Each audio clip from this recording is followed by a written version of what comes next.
Hello everyone, welcome to the Ozark Outpost in Dixon, Missouri. This is France, Italy, and the United States, January 39. The French used their lone tech roll to get stage 1 of advanced artillery. So they have that working. They also have stage 2 of wartime economy. They rolled for their spy rings and placed one in Berlin and one in Rome. You can see there's the French spy in Berlin, and there was one in Rome. He must have got taken out later on. Anyway, the French then did their counter-espionage and turned the German spy in Paris to a double agent. So you can see now there's nothing but doubles in Paris.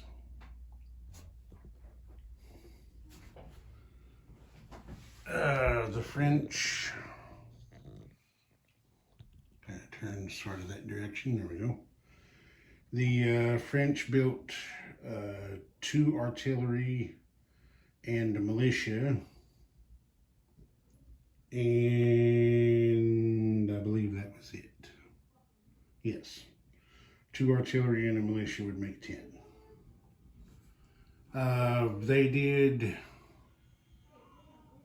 quite a bit of non-combat moving, actually. They shifted their navy around all over the map rather than leaving them in their starting positions.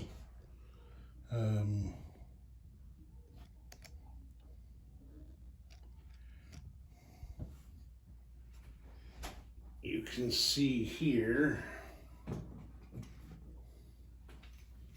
there was a French squadron here in the Bay of Biscay. It has moved up here to the North Sea with the British Home Fleet. There's a submarine they placed in the English Channel as a blocker.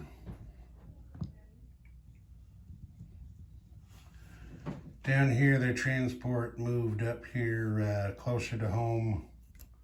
Uh-oh, knocked transport over. I can knock it over with that pointer, but I can't stand it back up with it. They moved a heavy cruiser and a destroyer down here in the Eastern Med to join the British.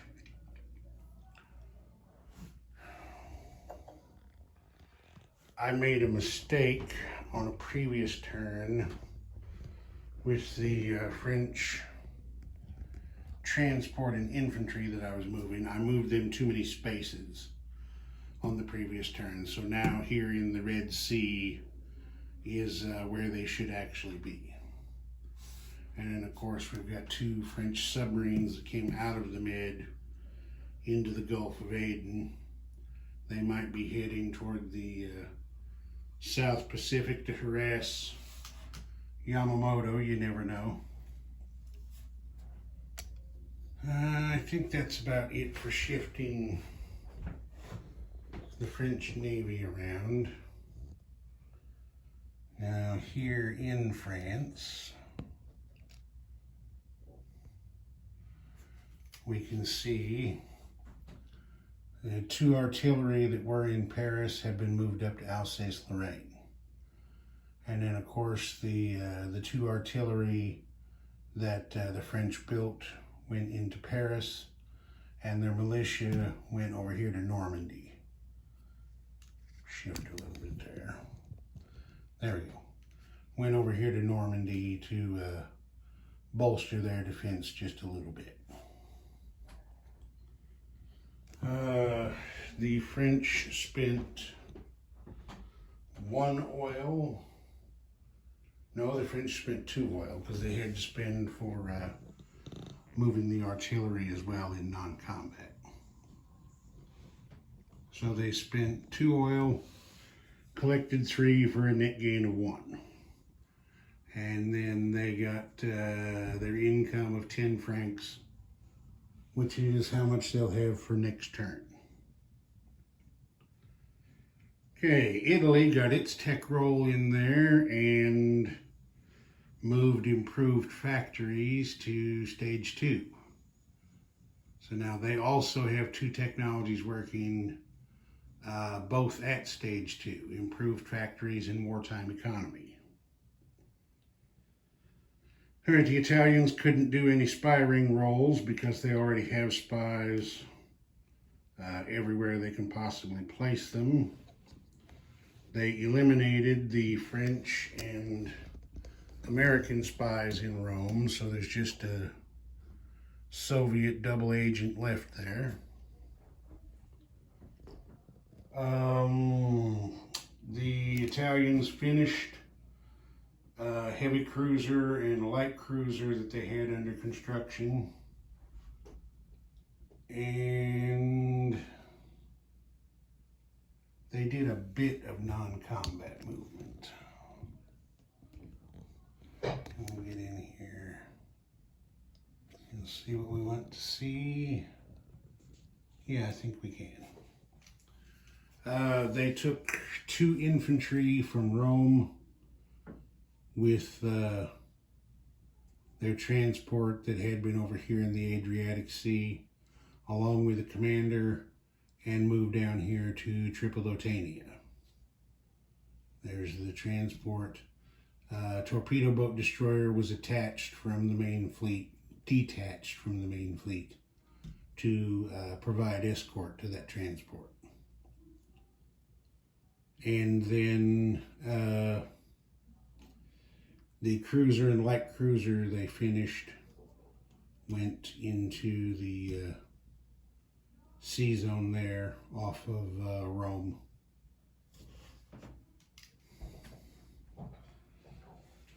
So the Italians spent 2 oil and collected 2 oil, so no change there, and they got their income of 10 lira put in their bank.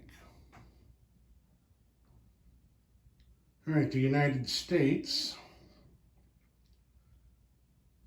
hit 2 of their tech rolls to advance wartime economy and improved factories to stage 2. They now have 6 technologies at stage 2 and 2 at stage 1. They missed their spy ring roll. They missed their counter-espionage roll. For their build, they moved their nuclear reactor to stage 2. That cost them 3. They started a heavy cruiser and a light cruiser there. So that's 9 more. Makes 12. They lend-leased $3 to Anzac. Anzac asked for some financial assistance to help finish their battle cruiser next turn. And then they saved $3.